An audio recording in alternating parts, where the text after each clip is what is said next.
Hello everyone, welcome back to the 70s and 80s talk channel. So today I'm going to be talking about Lou Gramm's second album, Long Hard Look, and I can tell you now that my thoughts on this album are very different to the first album.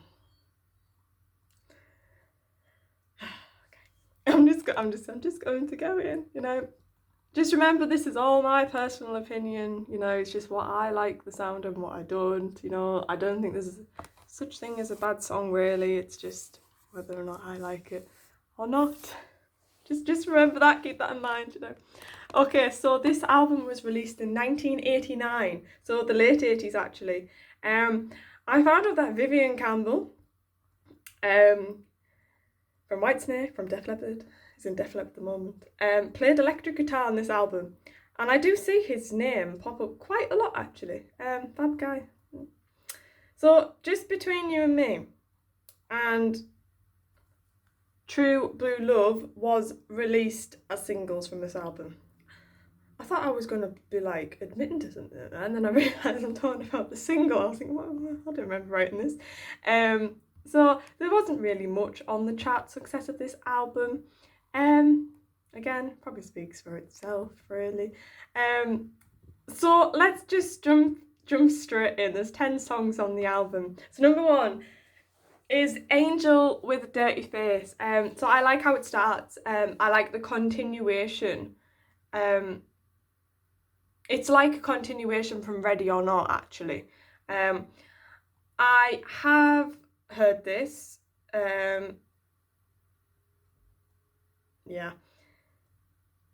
Yeah, so where he says, heartbreak wanted, oh, I love that bit. I actually think this song is fire. I think it's very good.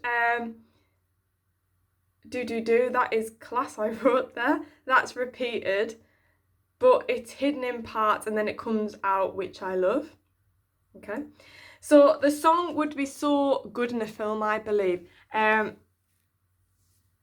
She's an angel with a dirty face. Yeah, how he sings that. That's I wrote here it's going to be stuck on my head, but actually it hasn't been. I'll be honest. So what a well-produced song this is actually. I do actually really like this song on the album. I do actually.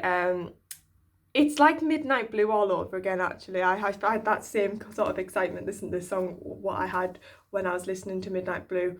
I think it's the Midnight Blue equivalent on this album compared to Ready or Not. Lou's vocals on this are so good. So the next song is Just Between You and Me. I have heard it before. It's a beautiful song. It got a music video to it. It's got a nice beat. I love that almost picky guitar, like almost like it's not plugged in sort of thing.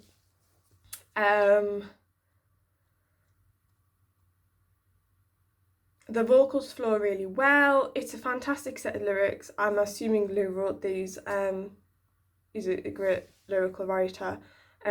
It's nice to see more of Lou's ability in these sort of solo albums compared or outside of Foreigner. I really do love his solo stuff. It's great. So when he sings Go, I've wrote there. Love that bit. I don't actually remember that specific bit in my head, but yeah. Yeah, one thing I must point out, I've pointed this before, Lou Gramm's so good at music videos. He's like so natural in music videos, he really is. So number 3 is Broken Dreams. Considering the song title, it's quite an uplifting song actually. I haven't heard this before. Lou's voice is different in this. There's more grit in his tone. The guitar builds like a stepping effect almost, which I've seen done in other songs before. Which I really love. Yeah, I like this song. It's a nice guitar solo there with Lou's voice over it, which then continues as Lou stops singing. Lyrics are good in this as well. There's definitely a level of skill, high level of skill shown in these songs so far. So 4, because I haven't talked about the rest of them. Yeah, 4 is True Blue Love. I have heard this one before. There's a music video to it, and the music videos really are an effective way of getting the public to listen to songs for sure. I feel it could have been a bit better, this song. And honestly, this is where I do start to go a bit downhill on this album review, unfortunately. So I will prepare you for that, and that's why I've been a bit like,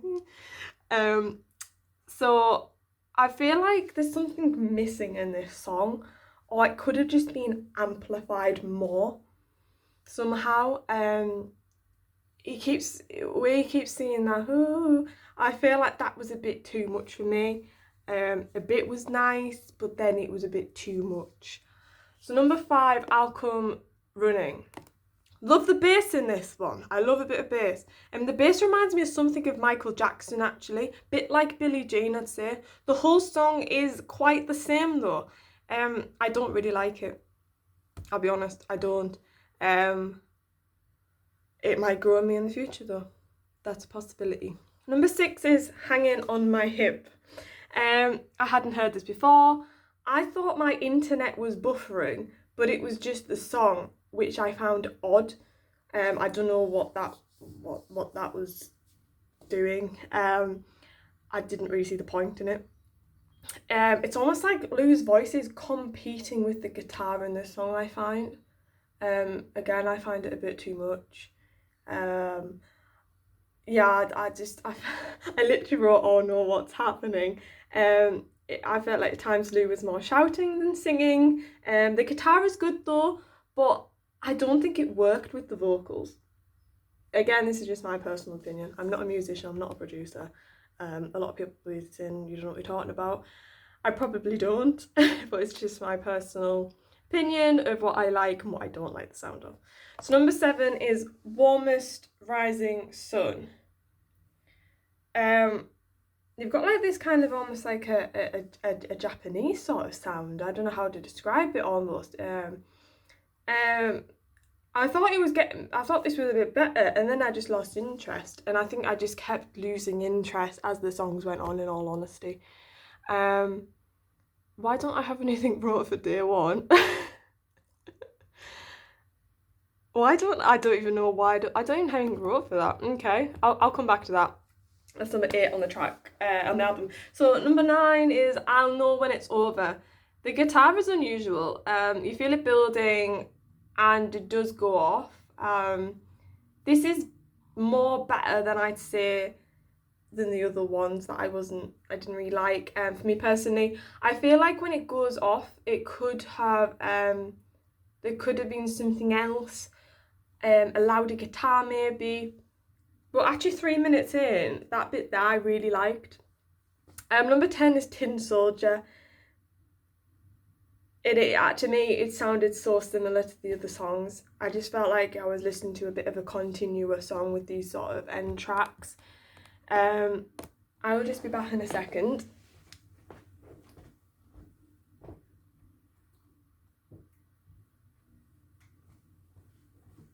I want to know why I haven't wrote anything for day 1, so I'm literally going to do a live review. Obviously I can't play the song for copyright. I don't know if I literally just had no words. It's quite odd how I didn't write anything. I don't know if my laptop cut out, perhaps. But I feel like I did listen to this. I'll find out because it'll tell me if I've listened to it or not. Oh god, it's not gonna... Connect to my laptop. Right.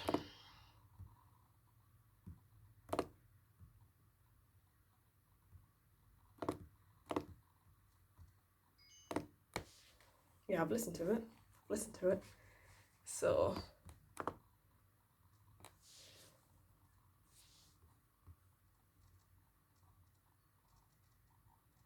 I have to get past through the adverts first.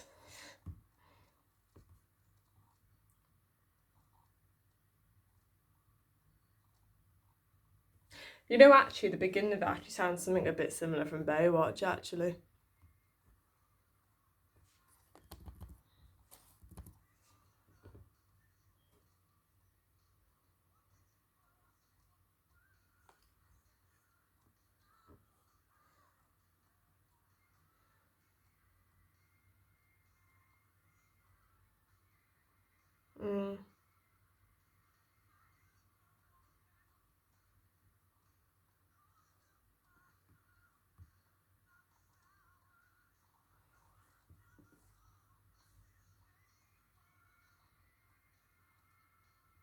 Got some backing vocals in there. I just feel like it's...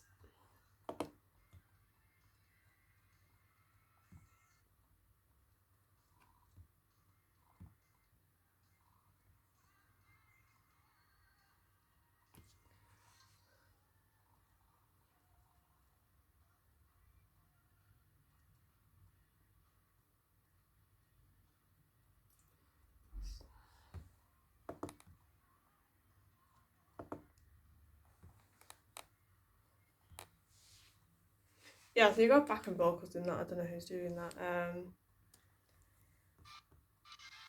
Yeah, I just think it's just quite...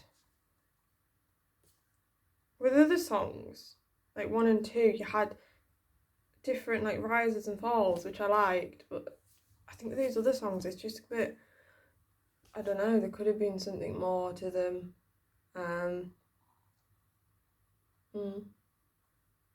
Yeah. So overall, actually, I was a bit disappointed. I thought I would have liked this album more. I loved the first album. I listened to that non-stop. But this one, I'm not as... don't really like those end songs. At this moment in time, I've just got to say that because they could grow me. If they do, I'll do another review, updated review. Yeah, I feel like a lot of the songs sounded similar. I felt like they were a bit flat at times. There wasn't much changes in the sounds. I just feel like a lot of it had missing aspects. I think again a more personal level, I prefer the more heavier bits of guitar and stuff, which they weren't in those songs towards the end, or even just after like 1 to 3. I mean, True Blue Love's all right, but those like oohs do get a bit too much for me. Yeah, I think sometimes it was a bit too much as well though. Or it was just in case I just didn't like the sound of it. I still love Louis Graham, but this album isn't probably one I'm going to listen to again. I think probably what the songs 1 and 2, Angel with a Dirty Face and Just Between You and Me, are songs I will listen to again. I really like the first song. Yeah, and number 3 as well, Broken Dreams. I mean, so True Blue Love was released as a single, and Just Between You and Me, yeah. So yeah, that's that for that one. I mean, has he got a third album?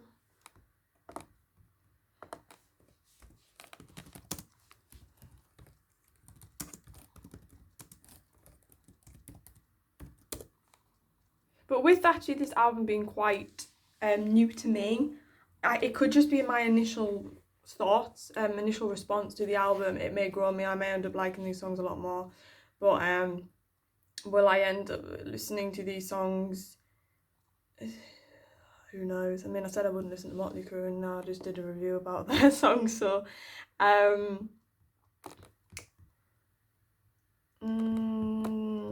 what's the next? Yeah, I mean, we're moving more into kind of 90s territory, which I kind of want to avoid.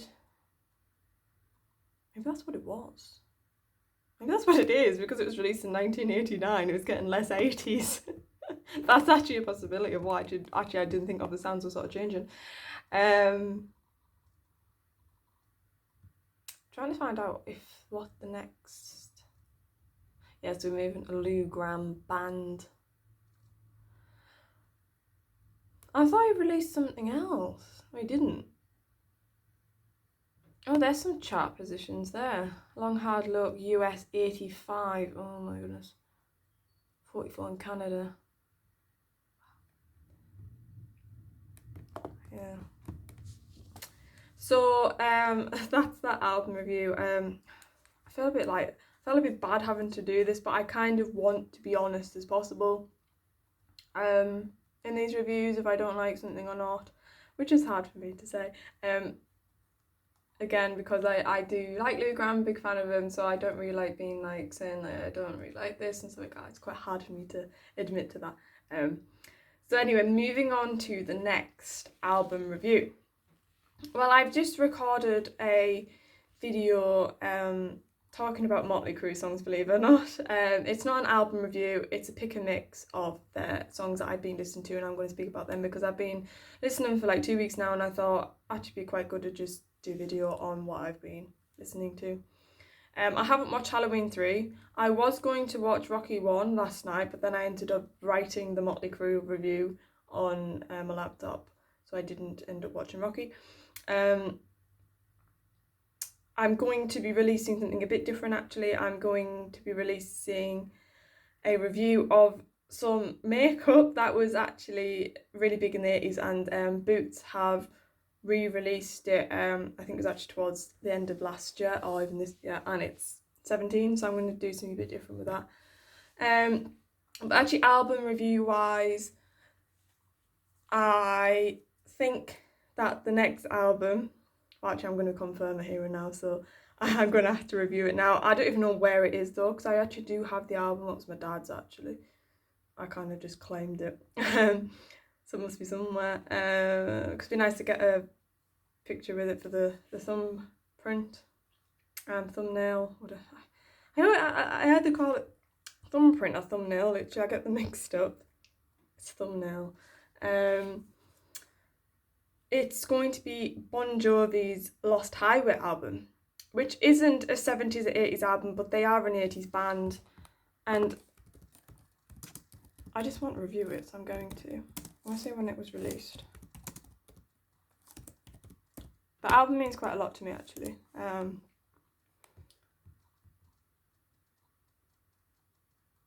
2007.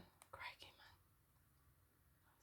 Wait, how old was I then? So I would have been like, wait, when does it say what month? No, oh, June. So hang on. Do the maths. 2000.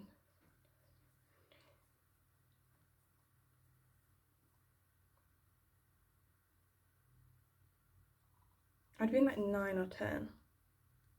Crikey. Back in the day. But yeah, I'll talk a bit why it means so much to me in the review video. So yes, thank you for watching everyone. Take care. Please check out my other videos. Bye.